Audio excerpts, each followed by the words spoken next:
These are going to be some small Koa Calabash. The first thing that needs done is they'll go between centers, and I'll roughly do my calabash form, and then I will form a tenon on the bottom, roughly about like this. And it doesn't need to be too much, maybe half an inch deep. And after I get that, I'll take down the inside to maybe half to 3/4 of an inch. I will coat the outside with wax, and these are very dry, but I still want them drier, so they will go in the kiln for a few days before I finish turning them. I did not mark what's going to be the bottom, and so I would like for it not to wobble too much. I'd like to get the max use out of this as I can. And so I moved it just a little bit, and that's good enough. Now I'm going to tighten it down, and we'll start right in. I'm going to start out with a Doug Thompson 5/8 inch bowl gouge. It's a 1/2 inch flute, and I'll be doing almost the entire exterior with this. We're going to be turning at about 900 RPM, and we're ready to rock and roll.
There's no real special tool techniques, I don't think.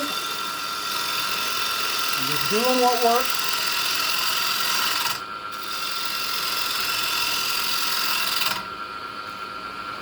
This piece of Koa has a lot of silica in it. I can tell that it's really dulling the tool out fast. Let's see what we got.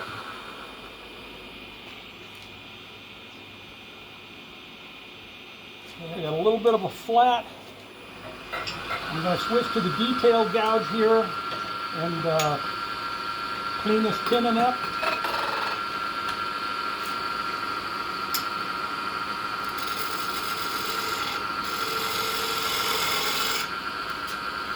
And that's all we're going to use that tool for the moment.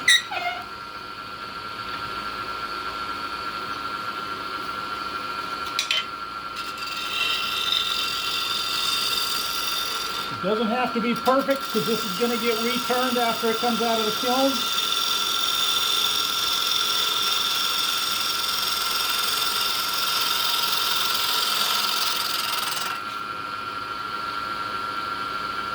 The object is to have the fattest part about 1/3 up the form.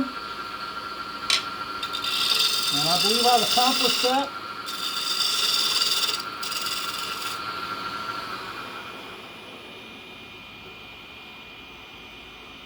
Okay, that's good enough for the outside rough out. Okay, once again, this is Koa wood. It's going to be a small Hawaiian calabash form. So the outside is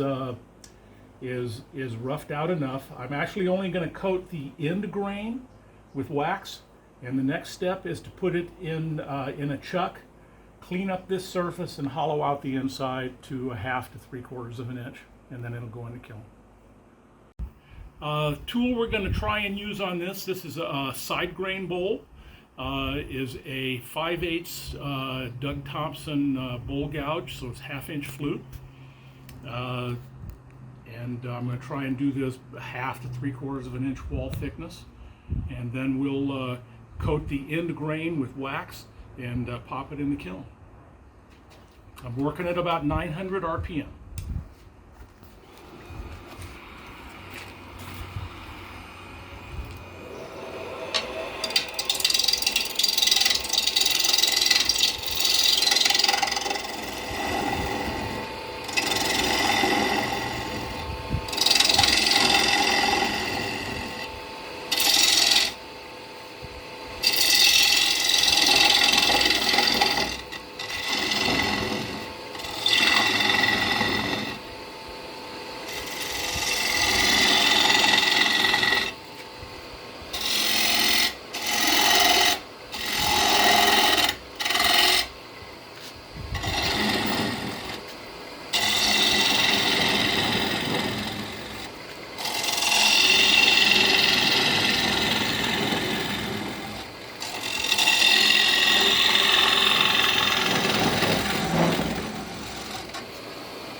See it. Go a little deeper.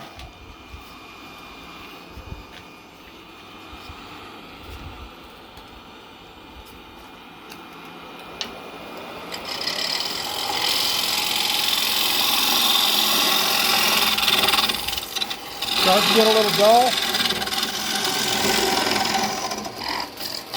Lots of silica in this wood.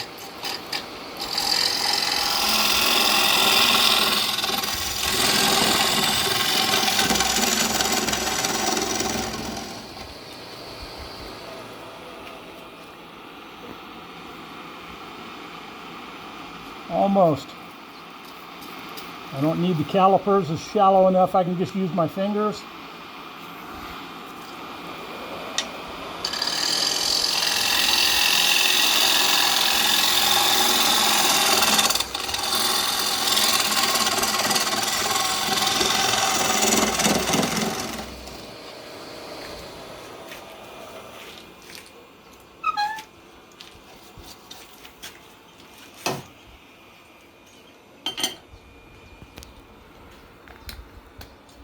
That hits.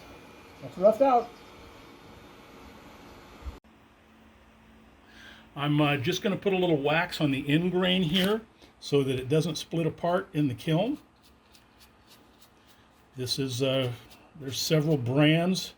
This is kind of like Anchor Seal. It's basically just a commercial wax coating for the timber industry. And it'll dry clear, but it'll help prevent splitting the end grain while it's in the hot kiln. And that's it, it's ready to go in the kiln.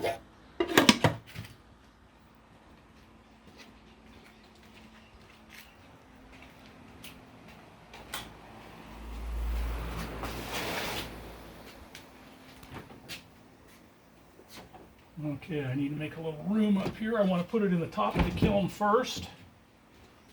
And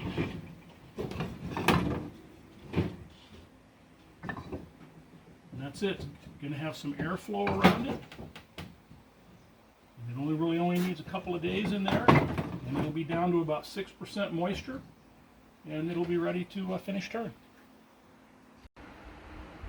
This is a Doug Thompson 3/8 inch bowl gouge. It's one that he makes for Jimmy Clues. It has a relatively shallow grind. It's probably the same grind that came on the tool new. And that will be used on the outside and the beginning of the inside. Next, on the outside, will be a 3/4 inch Continental spindle gouge, and Packard is the only place you can get them. This will be for my finish cut on the exterior. It has a 40 degree grind on it.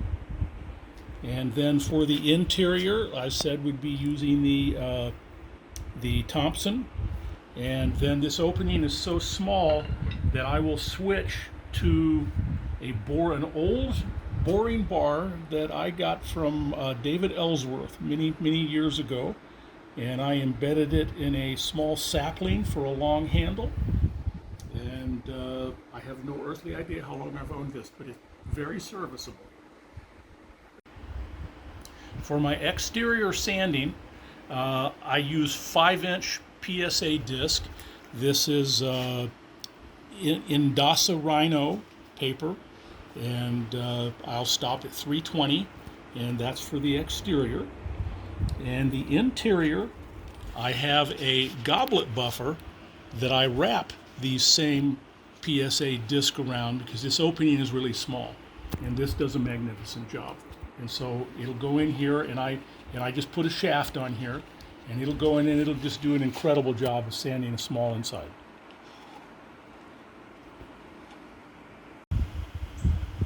So this just came out of the kiln. It's been the end grain is waxed, and it's been in the kiln for a few days. It's down to about 6% moisture content, and this is Koa.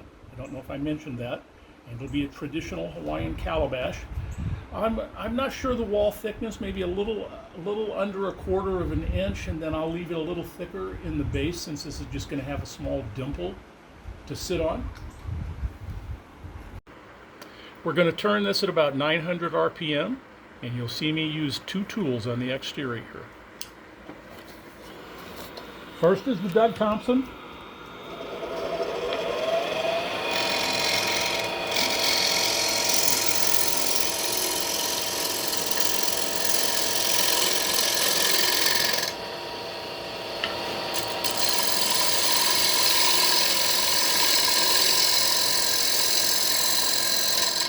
I'm giving you my final shape for the final form.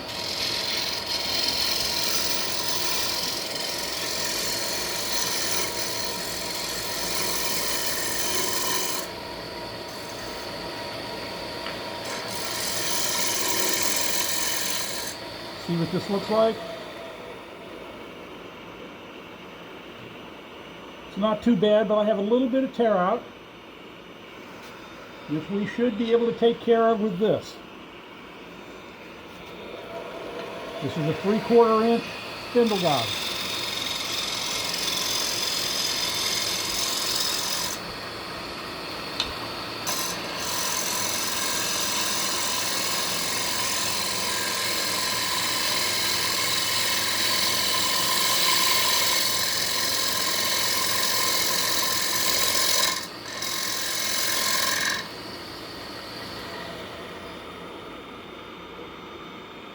That's a nice cut.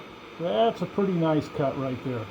Now I'm going to clean this edge up, and then we're going to take down the inside. Now we're ready. We're going to clean this up, and then we're going to start it on the inside.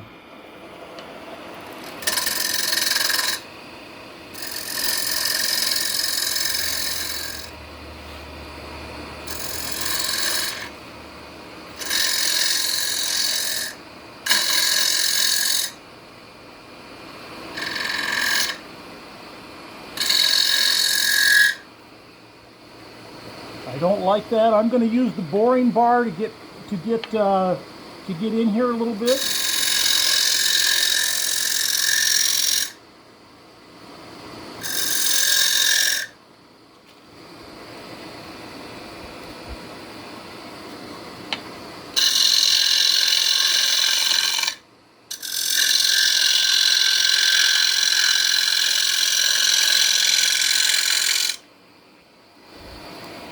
See what that looks like. That's good. See how I'm doing on my measurement here. Okay. I'm going to try and use the gouge for a couple of cuts, but I have a feeling I'm going to go to the boring bar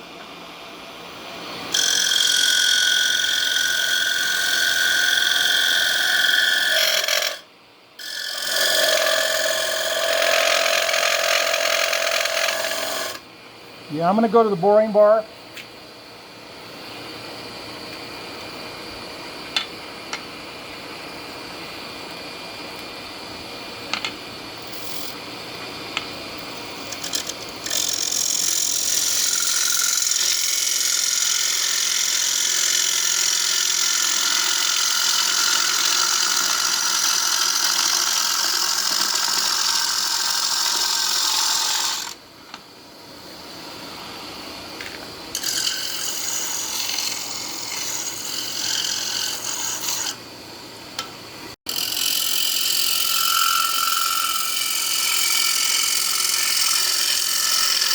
I'm taking small cuts.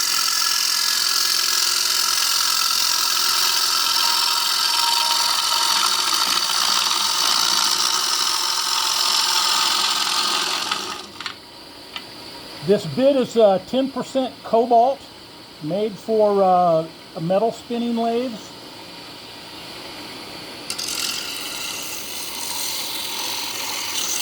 We're about there.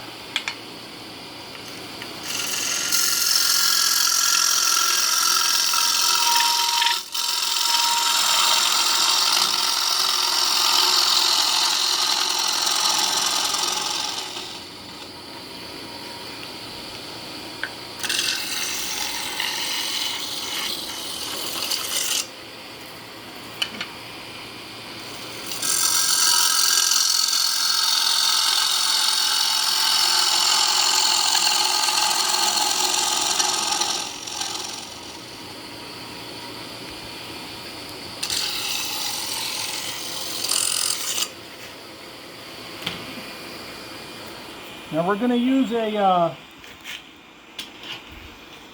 very ancient measuring device. I can't even remember where I got this. So it's telling me that I've got this kind of thickness. I'd like it for it to be a little bit less than that. So I'm gonna, I don't know, it's feeling pretty nice to me. I'm gonna take one more cut though.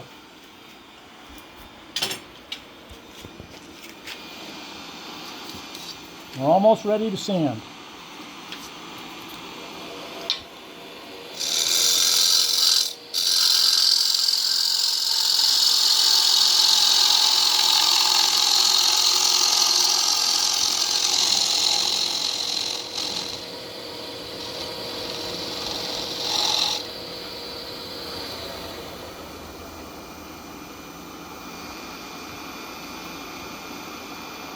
Okay, I like that. We're ready to sand. So this was sanded, and I did get it damp to raise the grain, and then I hand sanded it in forward and reverse. And I have now sized a tenon for it on a jam chuck, and we need to know how much meat we have in here. So this is at the bottom, and so what we have is, you can see this, that if I keep that curve, I have plenty of room in the bottom. But if this were on a different kind of mount, if this were on a flat mount, you do that, and that difference between my finger and the other pole is how much meat we have in the bottom up here to take off before we hit air. But that's not all. We have plenty of room now. We know we have plenty of room to do this if I keep that curve. Okay, we're ready to pop it onto this. Oops. Bring up the tailstock. And then I want to, since at some point this is going to go away, I'm going to want to tape this. This is just masking tape, and it's amazing how well this holds. Now it's on there. The only tool I'm going to use is a 3/8 inch Thompson detail gouge, so 3/8 steel, 1/4 inch flute. I'm going to turn it about 700 RPM. I'm going to grab my helmet, put it on, and we're ready to rock and roll. Okay, so here's the tool. And I'm frugal, so I have really used this. But it's a great hunk of steel. Okay, make sure it spins good.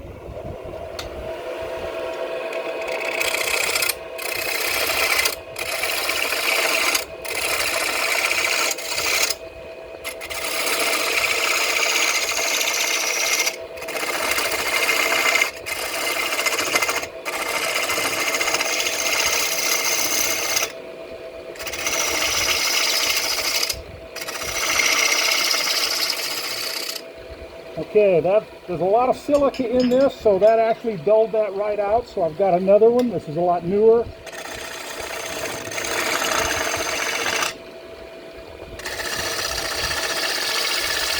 And so I'm looking at my form right now.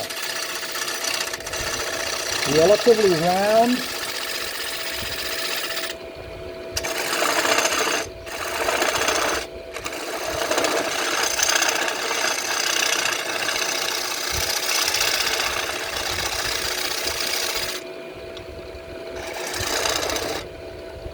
I mentioned a little flat a little earlier.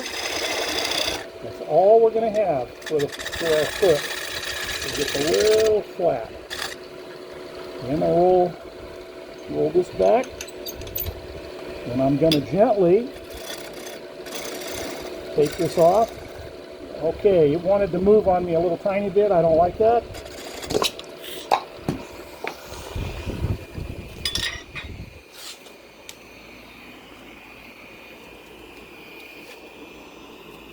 Well, isn't this fun? I'm going to retape it, and I guess I didn't put enough tape on it. Okay, more tape, and I sharpened the tool. So we're going to try again. If this doesn't work, if it wants to wobble on me, I'm going to sand that flush. I won't do any more tool work on these. So actually, I am actually going to try with the tailstock up there to do a little tiny bit more, take a little more off. Ready to roll.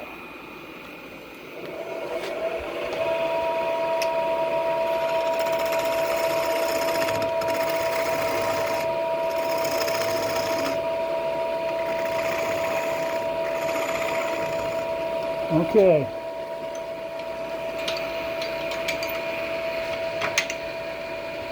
Try this one more time, folks.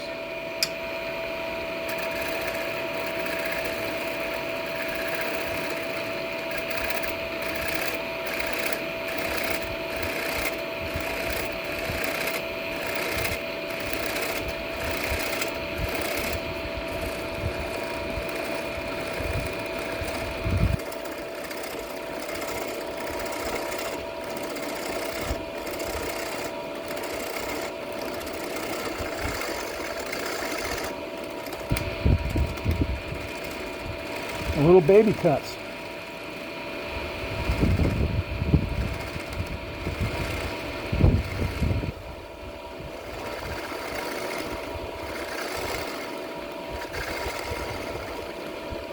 Okay, now it's ready to sand. You always know if you're going to mess up, you got witnesses. Okay, this is the finished Koa Calabash. It's now ready for its first dip in my poly mix. And that's kind of that. We're ready to dip.